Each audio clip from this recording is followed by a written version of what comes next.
चलिए नमस्कार दोस्तों, कैसे हो आप सब लोग। जल्दी से सब लोग लाइव आ जाइए, फिर कहानी शुरू करते हैं। आज एक नया टॉपिक हम सबको पढ़ना है। हमारा टॉपिक होगा कारक। हमारा टॉपिक है कारक। कारक को इंग्लिश में अगर देखें तो केस कहते हैं। कारक को इंग्लिश में अगर देखें तो केस कहते हैं। ये एक्चुअली ये सब पढ़े हिंदी के वाक्य के भेद, शब्द के भेद जो होते हैं उसमें पढ़े जाते हैं, लेकिन हम लोग इसे अलग अलग करके पढ़ रहे हैं ताकि थोड़ा अच्छा सीख सकें, थोड़ा गहराई में सीख सके। इसलिए आपको मैं अलग अलग प्रकरण में बता रहा हूं, ठीक है। तो हमारा आज का टॉपिक है कारक, ठीक है बच्चों। जल्दी से सब लोग एक बार लाइक कर दो, और लाइक करने के बाद सभी लोग शेयर कर लीजिए ताकि अधिक से अधिक बच्चे जुड़ पाए, ठीक है। जल्दी से सब लोग ये काम कर लीजिए, फिर उसके बाद हम कहानी को आगे बढ़ाना शुरू कर देते हैं।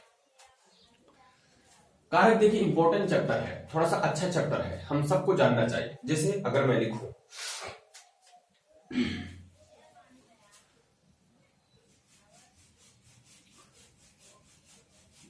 मैंने एक वाक्य लिखा, सुधा प्रेम फूल दिया। अगर मैं आपसे पूछूं कि क्या ये पूरा सही लग रहा है क्या, तो आप बोलोगे नहीं सर, ये प्रेम, सुधा प्रेम फूल दिया, ये कुछ अच्छा नहीं लग रहा। तो अगर अच्छा नहीं लग रहा तो इसका मतलब कुछ ऐसी चीजें हैं जो इसमें से छूट रही हैं, कुछ ऐसी चीजें हैं जो इसमें से क्या हो रही हैं, छूट रही हैं। तो ऐसी कौन सी चीज है जो छूट रही है। अगर मैं इसमें ऐसे लगा दूं, अगर आप ऐसे में लगा दो तो आप कहेंगे हाँ सर बिल्कुल, अब तो सेंटेंस बिल्कुल अच्छा लगने लगा, बिल्कुल सही लगने लगा। तो इसका मतलब ये है कि ये कोई ऐसी चीज होती है जो इन चीजों को जोड़ती है, इन चीजों को क्या करती है, जोड़ती है। लेकिन अगर मैं थोड़ा सा और कंफर्म करने के लिए आपसे ये पूछूं कि ये बताइए सुधा क्या है, तो आप कहेंगे सुधा संज्ञा है। सुधा क्या है, संज्ञा है कहेंगे। अगर मैं यहां से कहूं प्रेम क्या है, तो आप कहेंगे प्रेम भी नाम है, यह भी एक क्या है, संज्ञा है। अगर मैं आपसे पूछूं फूल क्या है, तो आप बोलेंगे फूल भी किसी फूल का नाम है तो ये भी क्या है, संज्ञा है, ठीक है। अगर मैं आपसे पूछूं ये दिया क्या है, तो आप कहेंगे सर ये दिया तो कोई काम करने को बता रहा है, इसलिए ये क्रिया है। ये क्या है, क्रिया है। अब मेरे प्यारे दोस्तों, एक बात आपको यहां से थोड़ी थोड़ी समझ में आने लग गई होगी। क्या लग रही होगी बच्चे, कि ये जो संज्ञा है, इस संज्ञा का किसी दूसरी संज्ञा से जो संबंध बताए, या इस संज्ञा का इस क्रिया से जो कोई संबंध बताता है, उन्हीं को हम लोग क्या कहते हैं, उन्हीं को हम लोग कारक कहते हैं। उन्हीं को हम लोग क्या कहते हैं, कारक कहते हैं। और ये जो होते हैं इन्हीं हम लोग कारक चिन्ह कहते हैं। इन्हीं हम लोग क्या कहते हैं, कारक चिन्ह कहते हैं। अर्थात इन्हीं को देखने से हमको पता चल जाता है कि यहां पर कौन सा कारक प्रयोग किया गया है। आपको बात समझ पा रही है। तो यहीं से अगर हम परिभाषा बनाएं, तो परिभाषा बन सकती है। लेकिन थोड़ी सी बात और सुधारते हैं कि अगर मैं सुधा की जगह पर कुछ लिख दूं, तो आप अगर मैं ऐसे लिखूं, वह प्रेम को फूल दी,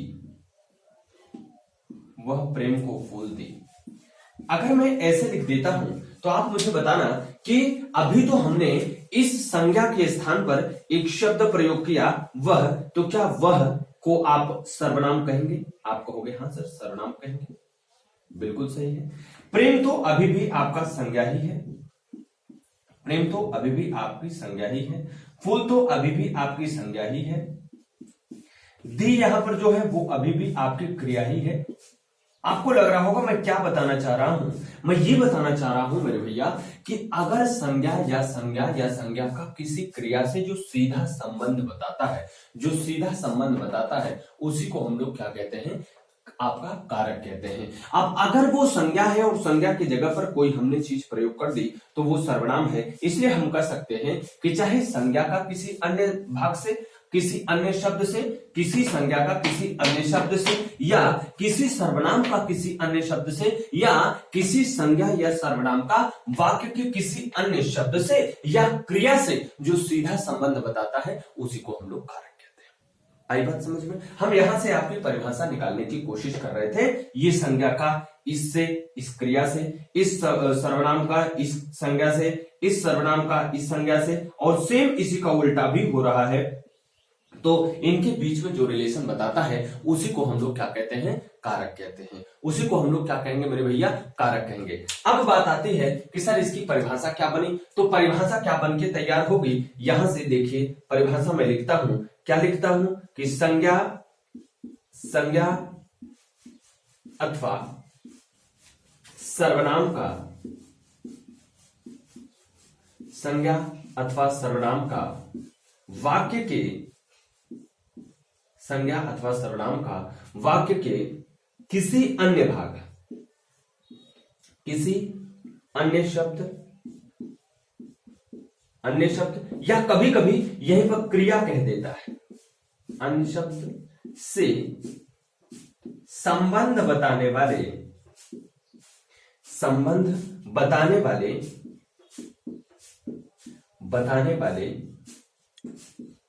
शब्दों को कारक कहते हैं। क्या कहते हैं? कारक कहते हैं। अब याद रखिए, हम सबको भी अपने पढ़ने के तरीके में परिवर्तन कर देना चाहिए, क्योंकि आयोग ने पूरा अपने आप में अपडेशन कर लिया है, और हम लोग अगर नहीं बदलेंगे तो हम लोगों की जाहिर सी बात है परीक्षा में अंक प्राप्त करना कठिन हो जाएगा। अब आपको लग रहा होगा कि सर परिभाषा आप क्यों लिखा रहे हैं? तो क्या परिभाषा से क्वेश्चन बन सकता है क्या? हाँ बिल्कुल बन सकता है, परिभाषा से क्वेश्चन बन सकता है। कैसे बन सकता है? मैं आपको क्वेश्चन लिखकर दिखाता हूं, जरा आप इसे एक बार नोट कर लें।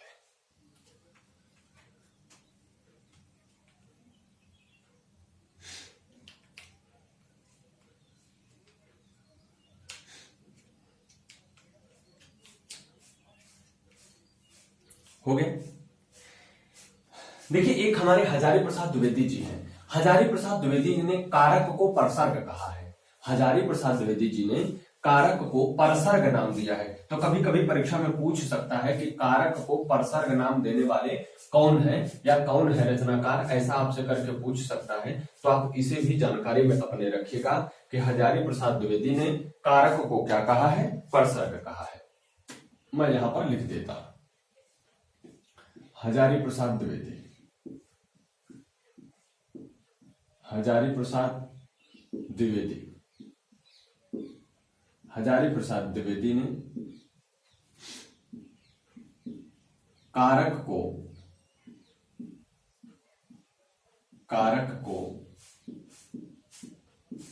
परसर्ग कहा है, परसर्ग कहा है। ठीक है, ये तो एक बात हुई। मैंने एक प्रश्न आपको लिख करके दिखाता हूं। प्रश्न क्या है? संज्ञा का क्रिया से सीधे संबंध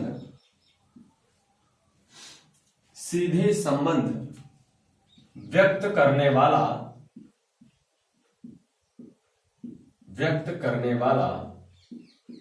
कहलाता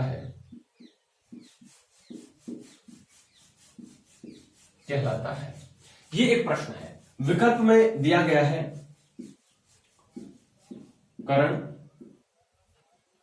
बी क्रिया विशेषण,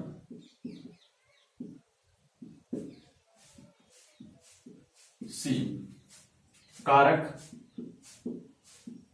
और डी विभक्ति।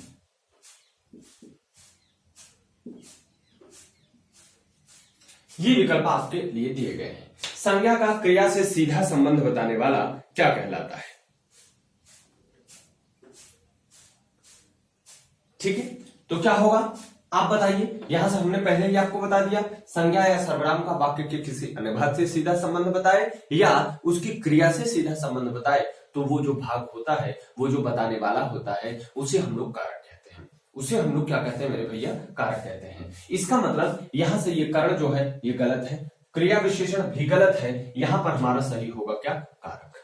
आई बात समझ में। तो एक चीज और हम यहां से लिख सकते हैं नोट के तौर पे या परिभाषा के तौर पे, आप जैसा भी समझना चाहें ऐसा आप समझ सकते हैं कि क्रिया के साथ संज्ञा का सीधा संबंध ही क्या कहलाएगा, क्या कहलाएगा भैया, क्रिया के साथ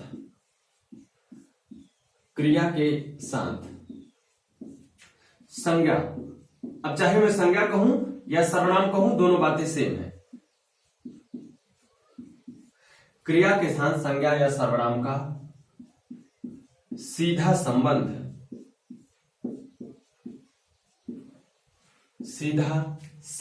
ही कारक है, सीधा संबंध ही कारक है। देखिए, यदि आप परिभाषा याद करने के चक्कर में पड़ोगे तब तो पूरी जिंदगी निकल जाएगी, परिभाषा रटते ही रह जाओगे। कितनी परिभाषाएं, कितनी चीजें, कितना रटोगे आप, बहुत कम आप कर पाएंगे।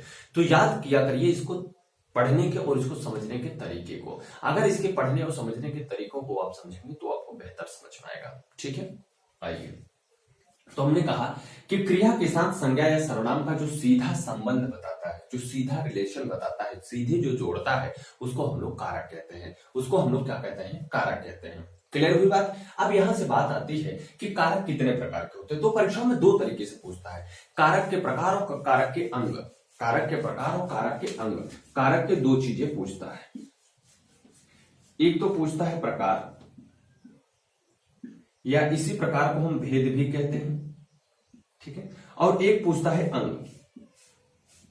अंग क्या होता है, जैसे अगर मेरी ये शरीर है, मैं पूछूं मेरी शरीर में कौन कौन से अंग है, तब तो आप बता सकते हो कि हाथ है, पैर है, नाक है, मुंह है, बाल है, सर है, ऐसे सभी आप अंग बता सकते हो। लेकिन कारक में कौन सा अंग है, ये कोई भी इसमें अंग की बात नहीं की गई है, इसमें कोई भी अंग नहीं होता है। याद रखिएगा कि कारक का कोई भी अंग नहीं होता है, इसलिए जब भी अंग पूछे तो आप 0 बताएंगे। लेकिन यदि कारक के भेद पूछे तो कारक के कितने भेद होते हैं, 8 भेद होते हैं। कारक के कितने भेद होते हैं, 8 भेद होते हैं। तो कारक के 8 भेद होते हैं। लेकिन यदि कहीं भी कभी आपसे विभक्ति पूछ ले, यहां पर मैं लिखता हूं कारक 8 प्रकार के होते हैं, 8 प्रकार के होते हैं, कारक 8 प्रकार के होते हैं। लेकिन अगर आपसे कभी विभक्ति पूछे तो विभक्ति 8 प्रकार की नहीं होती है, इसमें गलती मत कीजिएगा। कारक तो 8 प्रकार के होते हैं लेकिन विभक्ति 8 प्रकार की नहीं होती। विभक्तियां कितनी होती हैं, तो विभक्तियां 7 होंगी। विभक्तियां केवल 7 हैं, विभक्तियां केवल 7 हैं। ठीक, एक प्रश्न और पूछता है कि कौन सा ऐसा कारक है जिसका विभक्ति नहीं होती, जिसकी कोई विभक्ति चिन्ह नहीं होता है। कौन सा ऐसा कारक है जिसका कोई विभक्ति चिन्ह नहीं होता है, तो वो कारक होता है संबोधन। वो कारक क्या होता है, संबोधन होता है। तो मैंने यहां पर लिखा संबोधन कारक की कोई भी विभक्ति नहीं होती, कि कोई भी विभक्ति नहीं होती, कोई भी विभक्ति नहीं होती। तब आप कहोगे कि सर ये हे अरे हो क्या है, हे अरे हो आहा हाय, ये क्या है? तो ये केवल और केवल संबोधन कारक का पहचान है। संबोधन कारक की क्या है, केवल और केवल पहचान है, वो उसका विभक्ति चिन्ह नहीं है, वो उसकी विभक्ति चिन्ह नहीं है। तो अभी तक हम लोगों ने क्या सीखा, कारक क्या है, अंग्रेजी में कारक को केस कहते हैं। हजारी प्रसाद द्विवेदी ने कारक को परसर्ग नाम दिया है। कारक को क्या नाम दिया है, परसर्ग नाम दिया है। दूसरा हमने ये देखा कि कारक की परिभाषा क्या होगी, तो संज्ञा या सर्वनाम का वाक्य की किसी अन्य भाग से संबंध बताने वाले को या वाक्य की क्रिया से संबंध बताने वाले को हम लोग कारक कहते हैं। या आप ऐसा कह सकते हैं कि संज्ञा या सर्वनाम का या क्रिया का संज्ञा या सर्वनाम से सीधा संबंध ही क्या है, कारक है। कितने कारक होते हैं, तो हिंदी में 8 कारक होते हैं। हिंदी में कितने कारक होते हैं, 8 कारक होते हैं। लेकिन यदि कोई आपसे विभक्ति पूछे तो आप विभक्ति कितनी बताएंगे, 7 विभक्ति बताएंगे। कौन सी विभक्ति ऐसी है जिसका कोई भी कारक चिन्ह नहीं होता, तो वो विभक्ति है संबोधन। ठीक है, वो कारक है आपका संबोधन कारक। इतनी बातें हम लोगों ने अभी तक क्लियर किया। आइए अब देखते हैं कि कौन कौन सा कारक होता है, कौन कौन सा कारक होता है। ठीक है, जल्दी से इसे आप लोग लिखें एक बार।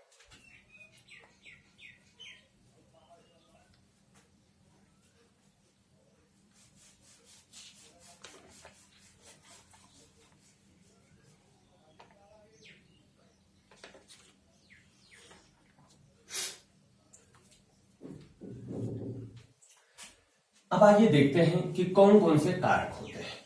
कारक और कारकों के चिन्ह दोनों देखेंगे, उसके बाद उसके कुछ और भी गहन जानकारी, उसके अंदर की जानकारी आपको देते हुए हम आगे बढ़ेंगे। देखिए, अब जितना भी कारक चिन्ह है वो एग्जामिनर जानता है कि आप सब लोग कारक और कारक चिन्ह रट लिए हैं। अगर वही कारक चिन्ह आपको दिखाई देगा तब तो आप उसे जान जाएंगे, और यदि उसमें कोई भी परिवर्तन हुआ तो आप वहीं पे गड़बड़ा जाते हो। अगर उसमें कोई भी परिवर्तन हुआ तो वहीं से हमारी गड़बड़ी हो जाती है। तो वो भी ऐसे ही बहुत बढ़िया से पूछता है। जैसे अगर मैं आपको उदाहरण के लिए ऐसे पूछूं, मैंने कहा कर्ता कारक की विभक्ति चिन्ह है, विभक्ति है, मैंने इसे कहा। विकल्प में लिखा ने, दूसरा लिखा को, तीसरा लिखा शून्य, और चौथा लिखा ए और बी, ए और सी दोनों, ए और सी दोनों। अगर मैंने ऐसे लिखा है तो यहां पर अधिकांशतः जो उत्तर होगा वो क्या होगा, जल्दी से आप लोग बताएं मुझे। कर्ता कारक की विभक्ति चिन्ह क्या होती है, जल्दी से आप लोग बताएं। तो सभी लोग यही बताएंगे, कर्ता ने। क्या बता रहे हैं, कर्ता ने। पर ये बात पूर्णतया सही नहीं है। यहां पर आपका विकल्प जो सही होगा वो ये होगा। जैसे मैं आपको उदाहरण लिख करके समझाता हूं। जैसे मैंने लिखा वह मुझे किताब दी, वह मुझे किताब दी, और मैं यहां पे लिखता हूं राम ने रावण को मारा, राम ने रावण को मारा। ठीक है, ये दो वाक्य हमने लिखे। अगर मैं आपसे इसमें पूछूं तो आप कहोगे सर वह करता है, वह क्या है, करता है, और कर्ता के रूप में क्या है, तो आप कहेंगे सर सर्वनाम है। क्या है, सर्वनाम है। अगर मैं पूछूं ये राम क्या है, तो राम कहेंगे सर ये करता है। कर्ता मतलब जो करता है, काम को करता है। अभी सब एक एक चीजें बताता हूं। और ये कर्ता के रूप में क्या है, तो आप कहेंगे सर नाम दिया गया है इसलिए ये संज्ञा है। ठीक है, इसका मतलब अभी इस वह का जो रिलेशन है वह देने से तो है, तो यह करता है, और इसका संबंध भी क्रिया से है। वह का संबंध मुझसे भी है, वह का संबंध किताब से भी है, तो ये इस शब्द का, इस कर्ता का, इस सर्वनाम का वाक्य के अन्य भाग से तो संबंध आ रहा है, वाक्य के अन्य भाग से संबंध तो आ रहा है, पर संबंध को बताने वाले किसी भी चिन्ह का प्रयोग इसके बीच में तो नहीं किया गया। तो क्या यहाँ पर कोई कारक नहीं है? आप कहोगे नहीं सर, यहाँ पर कारक है। कौन सा कारक है? तो आप बोलोगे कर्ता कारक है। कौन सा कारक है? कर्ता कारक है। तो आपने यहां से क्या सीखा कि कर्ता कारक के लिए कभी कभी विभक्ति चिन्ह की जरूरत नहीं पड़ती। इसका मतलब यहां पर शून्य विभक्ति की जरूरत होती है। क्या होती है? शून्य विभक्ति होती है। अर्थात हमारे कहने का मतलब यह है कि कभी कभी कर्ता कारक के लिए किसी भी विभक्ति की चिन्ह की आवश्यकता नहीं होती। क्लियर हुई बात? तो अगर विभक्ति चिन्ह की आवश्यकता नहीं होती तो विकल्प सही हुआ कौन सा? सी वाला। दूसरा देखिए, लिखा गया है राम मारा। किसको मारा? रावण को मारा। इसका भी रिलेशन वाक्य के अन्य भाग से पता चल रहा है। इसका मतलब ये कर्ता जो है, इसके अगर हम कारक चिन्ह की बात करें तो ये जो कर्ता कारक है, ये जो कर्ता कारक है, इसका जो विभक्ति चिन्ह है, इसका जो विभक्ति चिन्ह है, आपको क्या विभक्ति चिन्ह देखने को मिल रही है? आप जल्दी से हमें बताएं। यहां पर आपको विभक्ति चिन्ह देखने को मिल रही है ने। क्या विभक्ति चिन्ह देखने को मिल रही है? ने। तो इसका मतलब यहां पर इसके लिए विभक्ति की जरूरत पड़ी तो ये विभक्ति क्या होगी? ने। और अगर कर्ता के लिए विभक्ति चिन्ह है ने, तो आपका विकल्प सही हो गया ए वाला भी। और जब ए वाला भी सही है और विकल्प सी वाला भी सही है, तो आपका विकल्प सही कौन वाला होगा? ए और सी दोनों। आई बात समझ में? क्लियर हो रहा कि नहीं हमारी बात? तो अब जो प्रश्न पूछता है परीक्षाओं में वो आपका इस प्रकार से ट्रेडिशनल, जैसे पारंपरिक प्रश्न ऐसे अभी तक पूछते चला आता था, अब ऐसे वो कम पूछ के इस तरीके से प्रश्न पूछना चालू कर देगा। और इस तरीके से प्रश्न पूछना चालू करेगा तो आपको लगेगा अरे यार इसमें तो समझ में नहीं आ रहा, इसमें तो कारक चिन्ह दिया ही नहीं गया, इसका मतलब इसमें कारक है नहीं। यहीं पे हमारी गलती हो जाती है और यहीं से हमारा एक नंबर कट जाता है। ठीक है, जैसे मैं ये कहूं कि मेरे चारों ओर हवा चल रही है या मेरे दोनों ओर नदी बह रही है। अब आप कहोगे सर और तो किसी कारक में आता ही नहीं है, तो इसमें तो कोई कारक चिन्ह होगा ही नहीं, इसमें तो कोई कारक चिन्ह होगा ही नहीं। या मैं ऐसे कह दूं कि एकता मुझसे मोटी है। अब सर इसमें तो आप कंपैरिजन कर रहे हो, इसमें कंपैरिजन कर रहे हो तो इसमें कैसे होगा? मैं कह दूं मेरा पिया परदेश में है, इसमें कौन से कारक चिन्ह है? अब आप कहोगे सर इसमें तो कोई कारक चिन्ह पता ही नहीं चल रहा। तो ऐसे ही प्रश्नों को पूछना अब चालू कर दिया है आयोग ने, और वहां पर हमारी गलतियां होती स्वाभाविक हो जाती है और हमारा प्रश्न यहां से हाथ से निकल जाता है। तो इसी सब चीजों को, इन्हीं बारीक बारीक चीजों को हमको सीखना है ताकि आपकी जो भी आगे आने वाली परीक्षा है, लेखपाल की, जूनियर असिस्टेंट की, यूपी ट्रिपल की कोई भी परीक्षा है जो आप देने जाओ, पीसीएस की परीक्षा देने जाओ, तो उसमें जो भी प्रॉब्लम आए उसे आराम से आप तुरंत डिटेक्ट कर पाओ।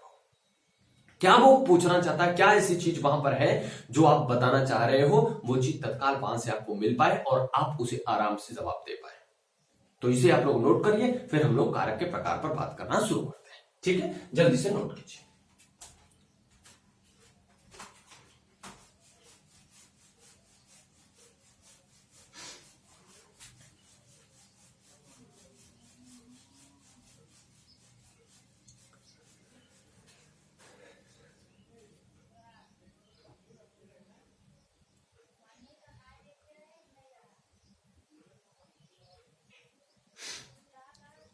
हो गया भाजी?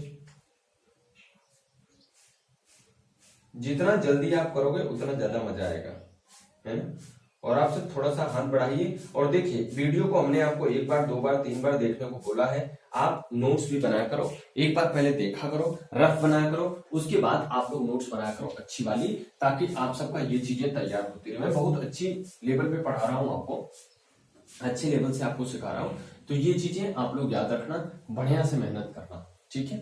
ताकि कोई भी, अब देखो कि जब मैं प्रश्न आपको करा रहा हूँ तो एकदम बढ़िया बढ़िया प्रश्न कराऊंगा और गारंटी देता हूं अगर आपको याद रहेगा तो कभी भी आप चीजों को, कारक चीज में तो कोई गड़बड़ी नहीं करेंगे, मेरा विश्वास है, कभी भी कारक में कोई गड़बड़ी नहीं करोगे आप। ठीक है, आइए देखते हैं कारक के प्रकार। यहां पर मैं लिखूंगा कारक और यहां पर मैं लिखूंगा कारक चिन्ह, कारक चिन्ह।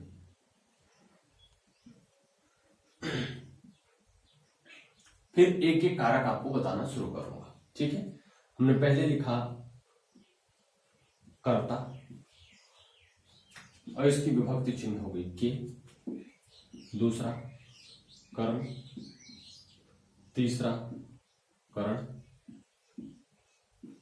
चौथा, हो सकता है मैं फ्रेम से बाहर हूं लेकिन आपको जो चीजें मैं लिख रहा हूं वो बराबर दिखेगा, संप्रदान,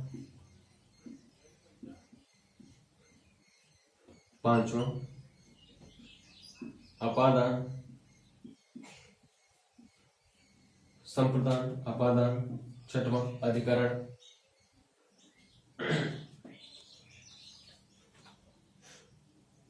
पहले संबंध लिख लो, फिर सातवां अधिकरण और आठवां अपना सबसे अलग वाला संबोधन।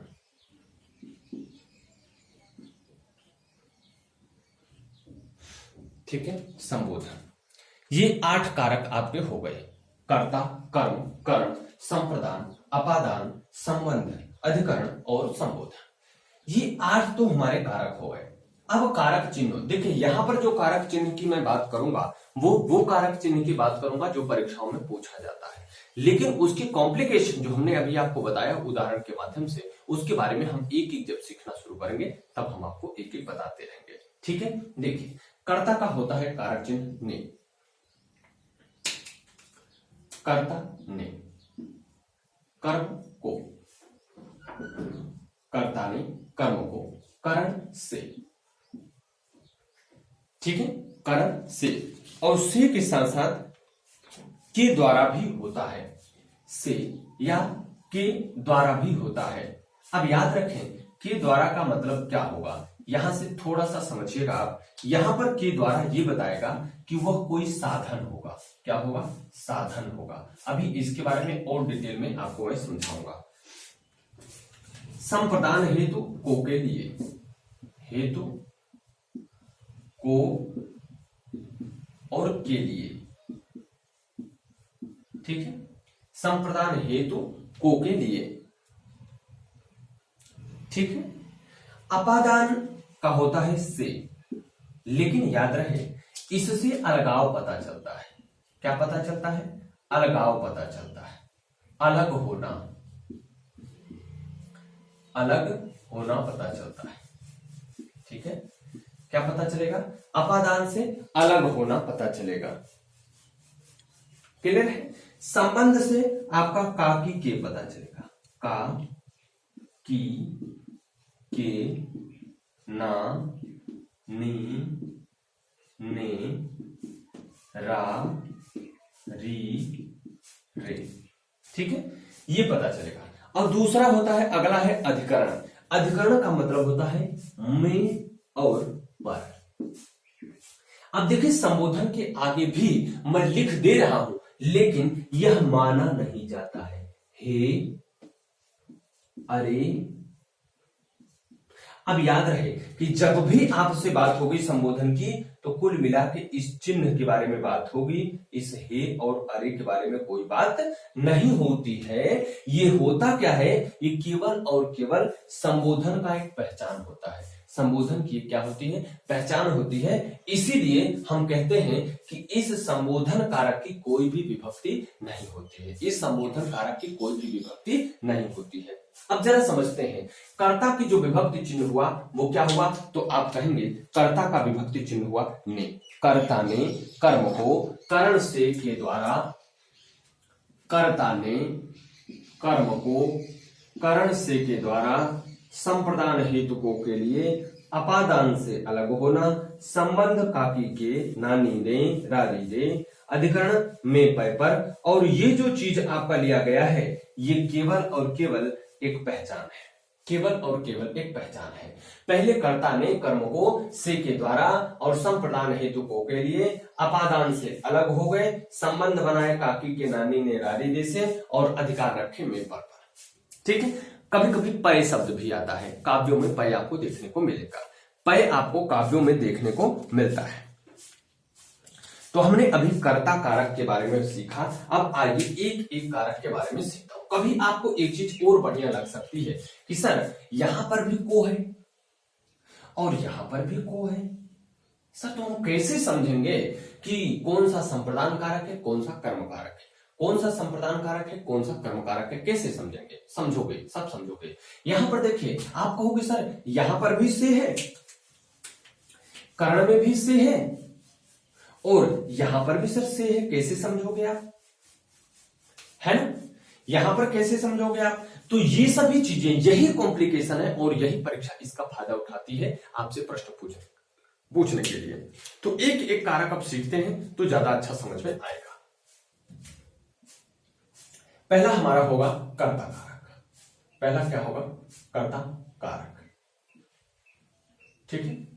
तो कर्ता कारक कि यदि हम विभक्ति चिन्ह पूछें, विभक्ति पूछें, तो कौन सी विभक्ति होगी? आप कहेंगे एक तो होगी ने, कर्ता ने, और दूसरी हमने आपको बताया है शून्य विभक्ति होगी। क्या विभक्ति होगी? शून्य विभक्ति होगी। तो कर्ता क्या होता है पहले ये भी जाने। कर्ता क्या होता है पहले ये भी जाने।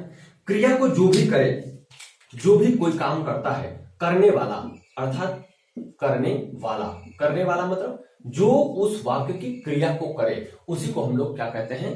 कर्ता कहते हैं। अर्थात ऐसे शब्द, और ये शब्द कौन हो सकते हैं? या तो संज्ञा हो सकता है, या तो सर्वनाम हो सकता है। या तो संज्ञा हो सकता है और या तो क्या हो सकता है? सर्वनाम हो सकता है। याद रखिएगा, ऐसे शब्द जो मुख्य क्रिया को करते हैं, जो मुख्य क्रिया को करते हैं, मुख्य क्रिया को करते हैं, उन्हीं को हम लोग क्या कहते हैं, कर्ता कहते हैं। ऐसे शब्द जो मुख्य क्रिया को करते हैं उसी को हम लोग क्या करते हैं, कर्ता कहते हैं। जैसे मैं यहां पर एक उदाहरण लिखा, क्या उदाहरण लिखा, पंकज पूजा करता है, पंकज पूजा करता है। ये मैंने एक वाक्य लिखे हैं, पंकज पूजा करता है। मैं आपसे कहूं कि इसमें कर्ता कौन है, तो आप कहेंगे ये पंकज। क्यों क्यों पंकज है? क्योंकि ये जो पूजा करने का काम हो रहा है, ये जो पूजा करने का काम हो रहा है वो कौन कर रहा है, पंकज कर रहा है। इसका मतलब यही पंकज क्या कहलाएगा, हमारा कर्ता कहलाएगा। यही पंकज क्या कहलाएगा, कर्ता कहलाएगा। अब एक और बात आपको मैं बता दूं कि कर्ता का पहचान अगर आपको करना है तो आप यहां से प्रश्न पूछा करो कौन, प्रश्न पूछा करो कौन, आपको कर्ता निकल के पता चल जाएगा। पूजा कौन करता है या कौन पूजा करता है, आपको क्या मिला, पंकज। इसका मतलब पंकज क्या है, आपका कर्ता है। और अगर ये पंकज करता है तो यहां पर जो चिन्ह लगाया गया है वो कोई भी विभक्ति चिन्ह का प्रयोग नहीं किया गया, इसका मतलब यहां पर शून्य विभक्ति प्रयोग की गई है। लेकिन जैसे ही हमने यहां पर एक वाक्य और लिखा, राजू ने अपनी पत्नी को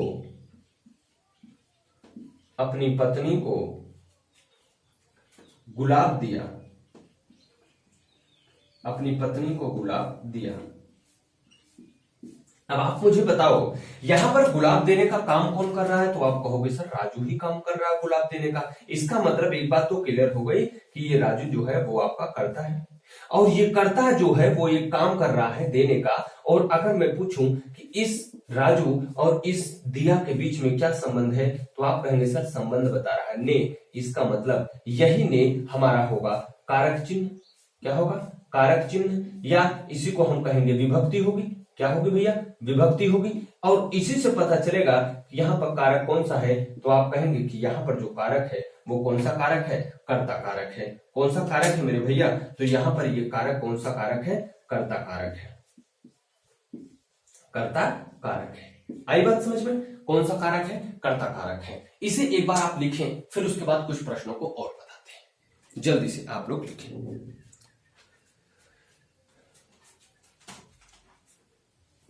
हो खत मैं लिखूं, हो खत मैं लिखूं,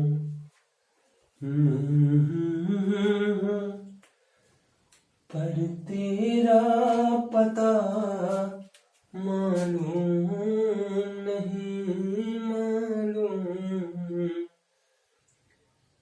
लेकिन अब कोई खत लिख कहाँ रहा है, अब तो सीधे कहते हैं वीडियो कॉल में करो। हो गया मेरे भैया, हो गया। अब आइए थोड़ी और अंदर की जानकारी आपके साथ शेयर करता हूं। अभी तक हमने जो ये सीखा वो ये सीखा कि कर्ता कारक का जो विभक्ति चिन्ह होगी वो ने होगी, या ऐसा भी हो सकता है कि यदि वहां पर सर्वनाम प्रयोग हो या कोई ऐसे भी शब्द संज्ञा के रूप में आ सकते हैं जिनके लिए विभक्ति चिन्ह का लिखना कोई जरूरी नहीं होता। तो हम लोगों ने सीखा कि कर्ता की दो विभक्ति चिन्ह हो सकती है, एक तो ने और दूसरी कोई भी विभक्ति चिन्ह। यदि कभी कोई भी विभक्ति चिन्ह नहीं है और कर्ता वहां पर दिखाई दे रहा है तो आप वहां पर क्या कहेंगे, कौन सा कारक है, कर्ता कारक कहेंगे। क्लियर है।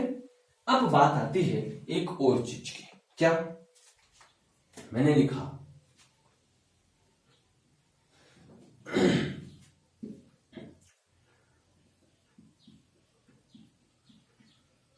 बबली ने अपने मंगेतर को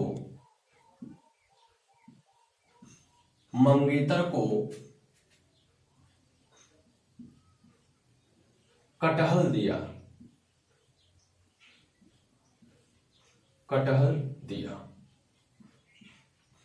ठीक। और यही प्रश्न मैं 3 बार लिखता। बबली ने अपने मंगेतर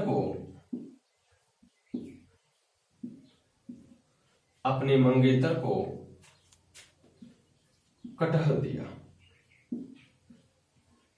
अब आप कहोगे सर आप पागल हो गए हो क्या? नहीं सर, अभी आपको मैं पागल बनाने वाला। लिखा, तीसरे वाक्य में लिखा, बबली ने अपने मंगेतर को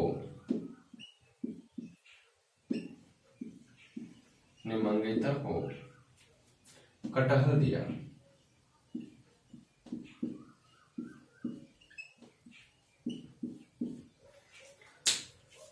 और विकल्प लिखा, यहां पर आपको कारक बताना है। मैंने विकल्प लिखा कर्म कारक, बी में लिखा कर्ता कारक, सी में लिखा करण कारक, और डी में लिखा नन ऑफ दीज। ठीक है, नन ऑफ दीज। ऐसे यहां पर लिखा, फिर से वही बात, कर्म कारक, बी लिखा कर्ता कारक, सी लिखा करण कारक,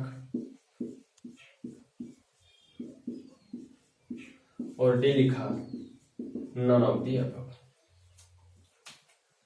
और ऐसे यहां पर भी लिखा कर्म कारक, बी कर्ता कारक, सी करण कारक, और डी नॉट। अब जैसे ही अगर मैं पूछूं कि पहले वाले में बताओ कौन सा कारक है, तो आप तुरंत कहोगे कर्ता ने। यहां पर कौन सा कारक है, तुरंत कह दोगे कर्ता कारक। ठीक है, तुरंत आप क्या बता दोगे, कर्ता कारक, और सही भी है। मैंने दूसरे वाले वाक्य में कहा बबली ने अपने मंगेतर को कटहल दिया, तो आप बताओगे, तुरंत कहोगे कर्ता ने कर्म को। अब तुरंत कहे कर्म को, और यहां पर आपने बता दिया कौन सा कारक, कर्म कारक, एकदम सही हो गए। लेकिन अब इस वाले वाक्य में जरा मुझे बताओ, बबली ने अपने मंगेतर को कटहल दिया, बबली ने अपने मंगेतर को कटहल दिया, तो आप कहोगे सर यहां पर भी अंडरलाइन नहीं है, यहां पर भी अंडरलाइन नहीं है, अंडरलाइन कहीं है ही नहीं, तो हम कौन सा कारक यहां पर बताएं? यहां पर तो कर्ता कारक भी हो सकता है, कर्म कारक भी हो सकता है, कर्ता कारक भी हो सकता है, और कर्म कारक भी हो सकता है। लेकिन विकल्प में तो आपको मेरे भैया एक ही चीज लगानी है ना, चाहे कर्ता लगाओ, चाहे कर्म लगाओ, चाहे करण लगाओ, चाहे नॉट लगा दो। नन ऑफ दी अबव कह नहीं सकते, नन ऑफ दी अबव तो पहले ही काटो। क्यों नहीं कह सकते? क्योंकि दोनों में से एक तो हो रही है। कर्ण कारक नहीं होगा क्योंकि है इसमें कर्ता कारक या कर्म कारक। आप समझने वाली बात यह है कि अगर मान लीजिए कि कभी वाक्य में कर्ता कारक और कर्म कारक दोनों रहे, कर्ता कारक और कर्म कारक दोनों रहे, अगर वहां पर अंडरलाइन किया है तब तो आप जो कारक है वहां पर वो बता देना। यदि मान लीजिए कि अंडरलाइन नहीं किया गया है, तब आप कौन सा कारक बताओगे? अगर मान लीजिए अंडरलाइन नहीं किया गया है, तब कौन सा कारक बताओगे? तो यदि वाक्य में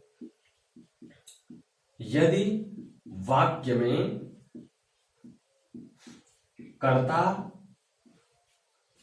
एवं कर्म कारक, कर्ता एवं कर्म कारक दोनों मौजूद हों, तो वहां कर्म कारक की प्राथमिकता होती है।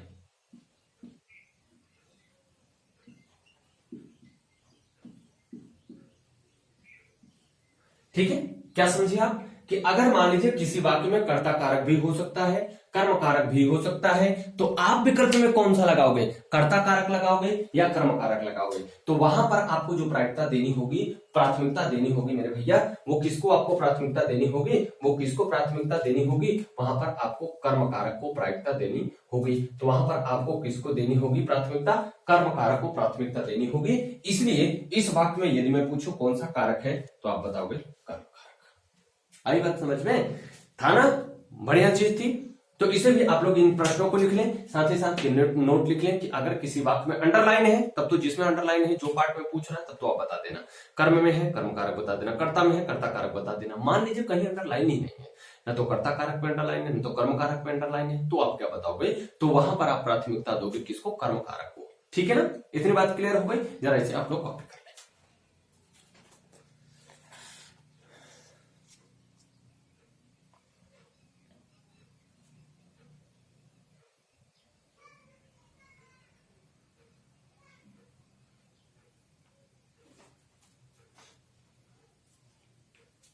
ठीक है, अब आइए इस पर कुछ उदाहरण और करते हैं। अब इसमें विकल्प नहीं लिखूंगा, सीधे सीधे हम आपसे चर्चा करेंगे।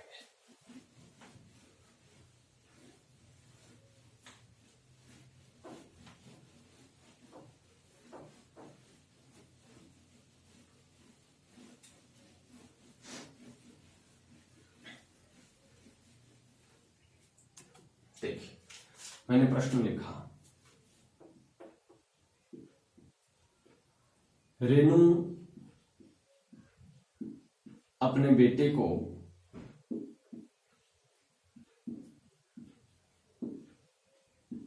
दूध पिलाई।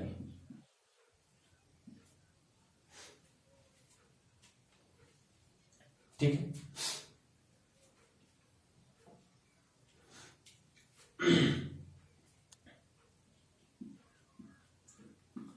पक्षी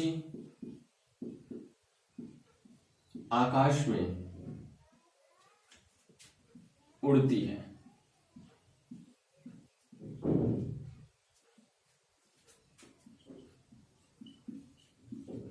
आप मेरे दिल में रहती हो।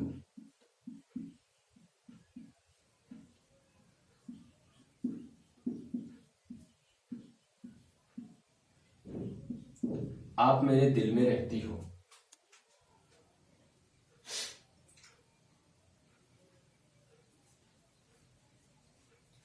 राम ने पुस्तक पढ़ी।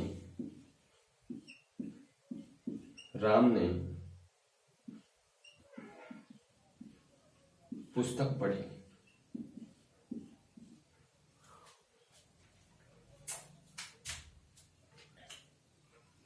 ठीक, आइए 4 प्रश्नों को देखते हैं। एक और लिख देता हूं, आशी और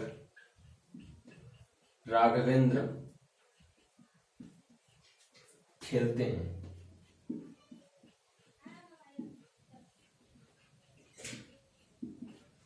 ये देखिए, आपको 2 प्रश्न मिले, 4 प्रश्न आपको, मैंने 4 वाक्य आपके सामने लिखे। मैं इस वाक्य में पूछूं कि यहां पर कौन सा कारक है, तो आप तुरंत कहेंगे रेणु अपने। अपने मतलब ने मिल रहा है, इसका मतलब यहां पर जो कारक मिलेगा वो कौन सा कारक मिलेगा? कर्ता कारक। कौन सा कारक मिलेगा मेरे भैया? कर्ता कारक। मैं पूछूं पक्षी आकाश में उड़ती है, कौन उड़ती है? कौन उड़ती है? पक्षी। तो यहां से भी पता चला कि यहां पर जो कारक है वो कौन सा कारक है? कर्ता कारक है। कौन सा कारक है? कर्ता कारक है। दूसरा, आप मेरे दिल में रहती हो। आप मेरे दिल में रहती हो। आप मेरे दिल में रहती हो। अब आप मेरे दिल में रहती हो, अगर आपके रहने की बात आ जाए और यहां पर हम कोई यहां से बात करने लग जाए, मैं के बारे में बात करने लग जाए, तब तो कारक बदल जाएगा। अगर मैं पूछूं मेरे दिल में कौन रहता है, तो आप बोलोगे आप। मेरे दिल में कौन रहता है, तो आप बोलोगे आप। और अगर आप बोलोगे तो इसका मतलब ये जो सर्वनाम यहाँ पर प्रयोग किया गया है, यही सर्वनाम यहाँ पर कर्ता का काम कर रहा है, और ये जो कारक बनेगा वो कौन सा कारक बनेगा? कर्ता कारक बनेगा। ये कौन सा कारक बनेगा? कर्ता कारक बनेगा। सही बात है। अब देखो यहाँ पर लिखा है राम ने पुस्तक पढ़ी। मैंने पूछा किसने पुस्तक पढ़ी, तो आपने कहा राम ने पुस्तक पढ़ी। और राम ने पुस्तक पढ़ी के साथ साथ यहाँ पर आपको कारक चिन्ह भी दिखाई दे रहा है, तो आप यहाँ से भी कह सकते हो कि ये कौन सा कारक है? कर्ता कारक है। ठीक है, ये कौन सा कारक है? कर्ता कारक है। मैं बोलूं आशी और राघवेंद्र में कौन सा कारक है, तो आप कहोगे खेलते हैं। कौन खेलते हैं? आशी और राघवेंद्र खेलते हैं। इसका मतलब यहां पर भी कौन सा कारक बनेगा सर? यहां पर भी कौन सा कारक बनेगा? कर्ता कारक बनेगा। बोलो हाँ या ना। यहां तक तो किसी को किसी बात में परेशानी नहीं होगी। मेरे भैया मैं एक बड़ी खूबसूरत सी बात आपको यहाँ पर दिखाना चाहता हूं कि जब जब देख रहा हूं ने आ रहा है, जब जब ये यहाँ पर ने आ रहा है, तब तक हमको एक चीज दिखाई दे रही है कि ये जो वाक्य है ये भूतकाल का वाक्य है। ये जो वाक्य है ये भूतकाल का वाक्य है। और जब जब कोई कारक चिन्ह दिखाई नहीं दे रहा तो ये किसी और भी टेंस में और भी काल में हो सकता है। तो यदि आपसे यहां से कभी पूछ ले कि कर्ता कारक होता है, तो कर्ता कारक की विभक्ति सदैव भूतकाल को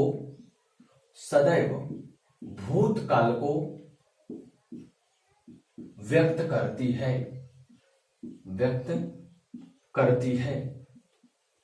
करती है। तो प्रश्न इससे बना था कि कर्ता कारक की विभक्ति होती है वर्तमान काल में, भूतकाल में, भविष्य काल में या अनिश्चित वर्तमान काल में। तो आप बताएंगे भूतकाल में। किसमें बताएंगे? भूतकाल में। क्योंकि आप यहां से देख रहे हैं कि जैसे जैसे यहां पर नहीं दिखाई दे रहा है, ये किस काल में आपको दिखाई दे रहा है, आप कहेंगे कि सर ये भूतकाल में दिखाई दे रहा है। किस काल में दिखाई दे रहा है? भूतकाल में। रेणु ने अपने बेटे को दूध पिलाया या रेणु अपने बेटे को दूध पिलाई। तो आप यहाँ पर जो बात कर रहे हो वो किसकी बात कर रहे हो बच्चा? भूतकाल की बात कर रहे हो। किसकी बात कर रहे हो? भूतकाल की बात कर रहे हो। इससे एक बात ये क्लियर हो गया कि कर्ता कारक की जो विभक्ति होगी वो किसको बताएगी? हमेशा भूतकाल को बताएगी। किसको बताएगी? हमेशा भूतकाल को बताएगी। इतनी बात शायद आपको क्लियर हो गई होगी। इसे आप लोग लिख लें। देखिए ये अभी आपको मैंने जो बताया वो कर्ता कारक मैं आपको सिखाया, ठीक है जी भाई। कर्ता कारक आपको अभी हमने सिखाया। अब कल से हम आपको कर्म कारक, करण कारक, संप्रदान, अपादान, ये सब जो और कारक हैं उसके बारे में बताएंगे। तब तक आज इतना आप लोग लिख लीजिए। आइए मैथ के पीरियड में मिलते हैं। कल का जो हमारा कारक होगा दूसरा वाला, वो दूसरा हमारा कारक होगा कर्म कारक। दूसरा हमारा होगा कर्म कारक। ठीक, कल हम लोग कर्म कारक सीखेंगे। देखिए बहुत डिटेल में आपको पढ़ा रहा हूं, एक भी प्रश्न इससे छूटेगा नहीं। और जब मैं आपको प्रैक्टिस सेट दूंगा तो बहुत ज्यादा प्रश्न नहीं दूंगा, 30-40-50 क्वेश्चन इस पर कराऊंगा। सब स्क्रीन बोर्ड पे कराऊंगा, जैसे कराता हूं आप देखिए हो, जैसे संधि कराया तो स्क्रीन पे कराऊंगा। और कारक जब इसे मैं पढ़ा दूंगा, आप किसी भी बुक से, मैं जितनी भी चीजें आपको पढ़ा रहा हूं, किसी भी बुक से उठाना, कहीं से उठाना, अगर फंस जाएगा तो आप मुझे कमेंट करके बताना कि सर ये क्वेश्चन नहीं आया, ठीक है। या आप मेरे व्हाट्सएप पे मुझे मैसेज भेज सकते हो। तो आप लोग इसे आज इतना कॉपी कर लें, इतना आज आप लोग लिख लें। और एक बात और बता दूं कि जो एडमिशन हो रहे हैं और भी एडमिशन जो बच्चे लेना चाहें, आप लोग एडमिशन ले लीजिए। फीस में कोई कमी नहीं हो पाएगी, फीस में कोई रियायत नहीं है। बहुत कम फीस आप सबके लिए रखा ही हूं, 999 रुपए। तो आप लोग फीस जमा करके आप लोग क्लास को लेते रहे। बहुत ही अच्छा पढ़ाएंगे और बहुत ही अच्छे लेवल पे पढ़ाएंगे आपको। और याद रखना कि इतने अच्छे लेवल पे कहीं आपको मिलेगा नहीं। और आखिरी सप्ताह या हो सकता है सेकंड वीक तक जुलाई के लेखपाल की वैकेंसी आ जाए, जिसमें आपका हिंदी बहुत अच्छा रोल प्ले करेगा और बहुत अच्छा आपको समझ में भी आया रहेगा। तो बहुत अच्छा वहां से आप नंबर प्राप्त कर सकते हैं, ठीक है।